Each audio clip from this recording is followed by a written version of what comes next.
Connaissez-vous la pédologie? C'est une science qui a pour but d'étudier la formation et l'évolution des sols. Une étude est actuellement conduite sur 4 communes de la métropole du Grand Nancy. C'est rarissime en France. L'idée est de creuser des fosses pour savoir par exemple si les sols sont pollués ou préservés, comprendre ce qu'ils recèlent avec un double intérêt, établir des choix en matière d'urbanisme et d'environnement. Styliana Pev, Didier Bert. Tu as les 10 premiers centimètres où en fait tu vas avoir les racines de ce qui pousse au-dessus. Et tu vois que c'est pas non plus la même texture, qui est beaucoup plus granuleuse que ici, qui est plus compacte. Et tu le Ces jeunes bien. ingénieurs, accompagnés d'étudiants, sont là pour analyser le sol. Cette fosse pédologique leur permet d'observer la terre de la surface jusqu'à la roche-mère, une étude scientifique rare en France, pilotée par l'association Fleur 54. Alors il y a des études qui sont faites sur des espaces naturels, bien sûr, il y en a qui sont faits, mais pas sur les sols, justement, ça n'existe pas. Or la vie sur Terre, c'est 80% les sols, et c'est ce qui nous sauvera si on y prend garde.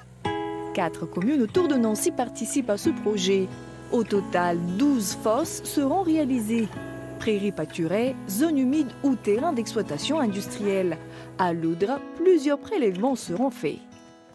La ville de Lille soucieuse de son environnement, puisqu'elle va notamment restituer plus de 68 hectares d'espace qui étaient prévus pour l'urbanisation à la nature. Cette étude-là va permettre justement de connaître les sols qui seront restitués. Une fois répertoriés, les échantillons seront envoyés en laboratoire pour des analyses physiques, chimiques et biologiques du sol.